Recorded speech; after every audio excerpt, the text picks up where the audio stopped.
ದೇಶದ ಹೆಮ್ಮೆಯ ಪ್ರಧಾನಮಂತ್ರಿ ನರೇಂದ್ರ ಮೋದಿಜಿಯವರು ಈಗಾಗಲೇ ದೇಶದ ಜನತೆಗೊಂದು ಕರೆಯನ್ನು ನೀಡಿದ್ದಾರೆ. ಜಗತ್ತಿನ ಒಂಥರ ಇಲ್ಲಿರ್ತಕ್ಕಂಥ ಪರಿಸ್ಥಿತಿಯನ್ನು ಅರ್ಥ ಮಾಡಿಕೊಂಡು ಅಮೇರಿಕ ಮತ್ತು ಇರಾನ್ ಮಧ್ಯೆ ನಡೀತಾ ಇರ್ತಕ್ಕಂಥ ಯುದ್ಧ, ಆ ಯುದ್ಧದ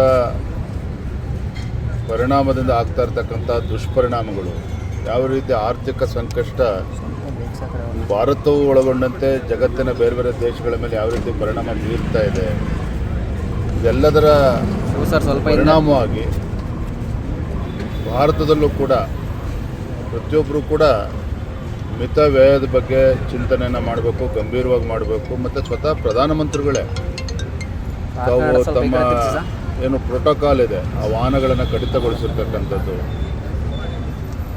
ಪ್ರಧಾನಮಂತ್ರಿಗಳ ಅಪೇಕ್ಷೆ ಮೇರೆಗೆ ನಮ್ಮ ರಾಷ್ಟ್ರೀಯ ಅಧ್ಯಕ್ಷರು ಸಹ ಅದನ್ನು ಅನುಸರಿಸ್ತಾ ಇದ್ದಾರೆ. ಮತ್ತು ಇದು ಒಳ್ಳೆಯ ಚಿಂತನೆಯೂ ಕೂಡ ಹೌದು. ಹಾಗಾಗಿ ಈ ನಿಟ್ಟಿನಲ್ಲಿ ಪ್ರಧಾನಮಂತ್ರಿಗಳೇ ಕರೆ ಕೊಟ್ಟಂಥ ಸಂದರ್ಭದಲ್ಲಿ ವಾಹನದ ಬಳಕೆಯನ್ನು ಕೂಡ ನಾವು ಗಮನಿಸಬೇಕಾಗ್ತದೆ. ಆದಷ್ಟು ಸಾರ್ವಜನಿಕ ಬಸ್ ಇರ್ಬೋದು, ಮೆಟ್ರೋ ಇರ್ಬೋದು, ಇದನ್ನು ಬಳಸಬೇಕು ಅಂತೇಳಿ ಪ್ರಧಾನಮಂತ್ರಿಗಳೇನು ಒಂದು ಕರೆಯನ್ನು ಕೊಟ್ಟಿದ್ದಾರೆ.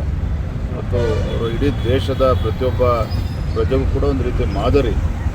ಹಾಗಾಗಿ ನಾನೊಬ್ಬ ರಾಜ್ಯದ ಅಧ್ಯಕ್ಷನಾಗಿ, ಕಾರ್ಯಕರ್ತನಾಗಿ ನನ್ನ ಕರ್ತವ್ಯ ಕೂಡ ಹೌದು, ಅದು ನಾನು ಕೂಡ ಅನುಸರಿಸಬೇಕು ಅಂತೇಳಿ ಇವತ್ತು ಕುಂಬ್ಳಗೋಡ್ನಲ್ಲಿ ನಮ್ಮ ಪ್ರಶಿಕ್ಷಣ ವರ್ಗ ಇದೆ, ಬೆಂಗಳೂರು ದಕ್ಷಿಣದ ಪ್ರಶಿಕ್ಷಣ ವರ್ಗ ಇದೆ. ತದನಂತರದಲ್ಲಿ ರವಿಶಂಕರ್ ಗುರೂಜಿ ಅವರನ್ನು ಭೇಟಿ ಮಾಡಿ ಅವರ ಆಶೀರ್ವಾದನ ಪಡೆದುಕೊಂಡು ವಾಪಸ್ ಬರ್ತಾರೆ ಮೆಟ್ರೋದಲ್ಲಿ. ಸರ್, ಪೆಟ್ರೋಲ್ ಡೀಸೆಲ್ ಏರಿಕೆ ಆಗಿರೋದ್ರಿಂದ ಪ್ರಧಾನಿ ನೈತಿಕ ಹೊಣೆ